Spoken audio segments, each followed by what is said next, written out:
বটদ্ৰৱাত চহী জালিয়াতিৰে বেংকৰ পৰা উঠালে 4 লক্ষাধিক টকা।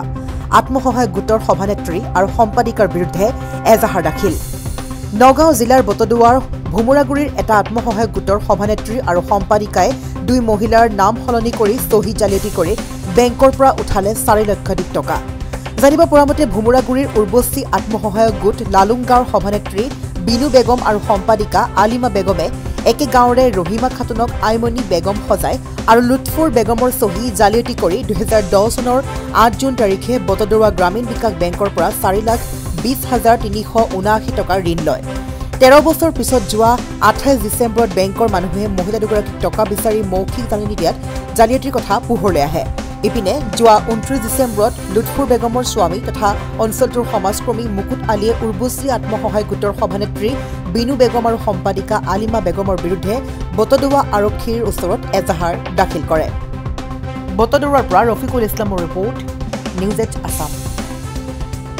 যোৱা 28 তাৰিখে গম পালোঁ আপোনাৰ 2010 চনৰ 8-6 মাহৰ নে 6 তাৰিখ আৰু এইটোত আপোনাৰ মোৰ মিছেছ লুৎফাৰ বেগম আৰু মোৰ সৰু ভণ্টি এই নাম হৈছে আপোনাৰ ৰহিমাৰ বেগম।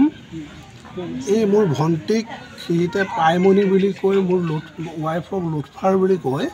তেওঁলোকে আপোনাৰ অৱসী এটা আত্মসহায়ক গোট 2010 চনত খুলি এই আত্মসহায়ক গোটটোৰ পৰা তেওঁলোকে টকা লৈছিলে 4,20,381 টকা।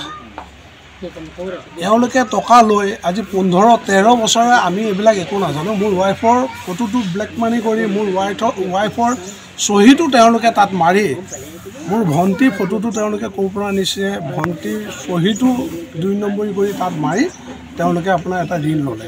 আৰু এই ঋণটো আজি 3 দিন হ'ল বেংকৰ পৰা আমালৈ নটিচ আহিছে। আৰু বেংকৰ পৰা আহিছে আমাৰ বৰদোৱা লখিমী বেংকৰ পৰা, গ্ৰামীণ বিকাশ লখিমী বেংক। আৰু তাৰপিছত আপোনাৰ গম পাই যোৱাকালি মই গ'লোঁ, গৈ বেংকত গৈ সোধা পোছা কৰাত বেংকৰ মেনেজাৰ এই ঋণটো মোক দেখাই দিলে যে 4,00,000 টকা আপোনালোকৰ ঋণ আছে।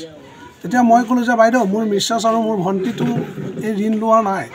2010 চনৰ অক্টোবৰ মাহত মোৰ ভণ্টিক বিয়া দিছোঁ আৰু মোৰ ৱাইফৰ এই ঋণৰ এই গাঁৱলীয়া আত্মসহায়ক যি গোট, এইবিলাক গোটত মোৰ মিছেছ আৰু মোৰ ঘৰৰ পৰিয়াল কোনোৱেই নাই। কাৰণ মোৰ এটাই গোট আছে, সেইটো হৈছে বন্ধন গোট। বন্ধন গোটৰ মই ঋণ লওঁ, বন্ধন গোটৰ ঋণ মাৰোঁ মই।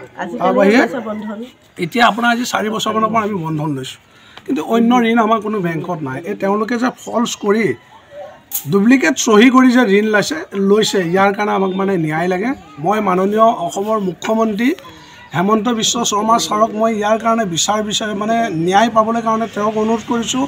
নগাঁও জিলা আয়ুক্ত মহোদয়কো মই অনুৰোধ কৰিছোঁ, কঠোৰৰ পৰা কঠোৰ মই তেখেতক হাতযোৰ কৰি অনুৰোধ কৰিছোঁ যে ছাৰ মোৰ ঘৰত যিটো ব্লেক মানি কৰিছে ইয়াৰ মোক এটা ন্যায় লাগে আৰু এটা সুৰ বিচাৰ লাগে।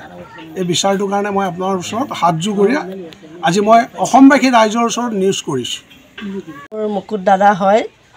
মই গোটৰ বিষয়লৈ ইমানখিনি মই নাজানো আৰু মোৰ নাম মিছ ৰহিমা বেগম, কিন্তু মোৰ নকলি নাম দি পেলাই পাইমণি বেগম দি গোট লৈছে। তেওঁলোকে কোনে লৈছে আমি ইমানখিনি বুজি নাপাওঁ আৰু গম নাপাওঁ, কিন্তু তাৰ বাবে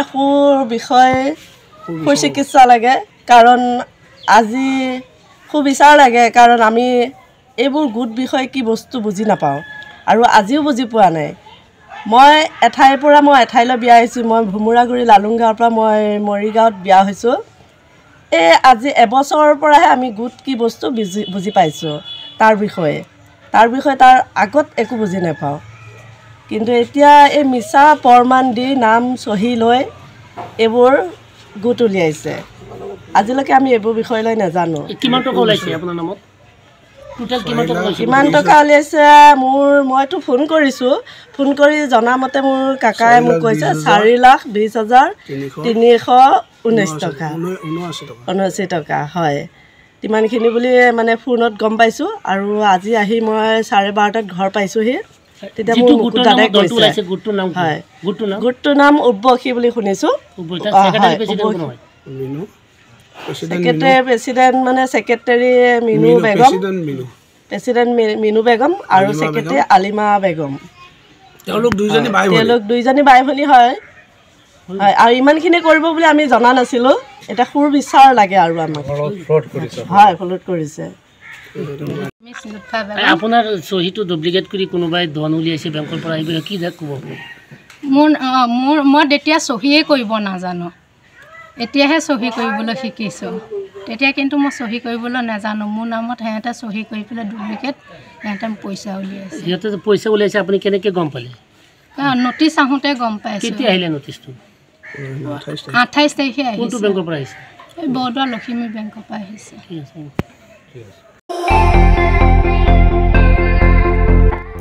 আপুনিও ভুগিছে নেকি গেছৰ সমস্যাত গেছ আৰু লিভাৰ ৰিলেটেড সকলো সমস্যাৰ একমাত্ৰ সমাধান গেষ্ট্ৰচিটি বডজম এচিডিটি ফেটি লিভাৰ পাইলছকে আদি কৰি ভিন্ন গেছৰ সমস্যাৰ সমাধানৰ বাবে কেৱল আপোনাৰ কাষত গেষ্ট্ৰচিটি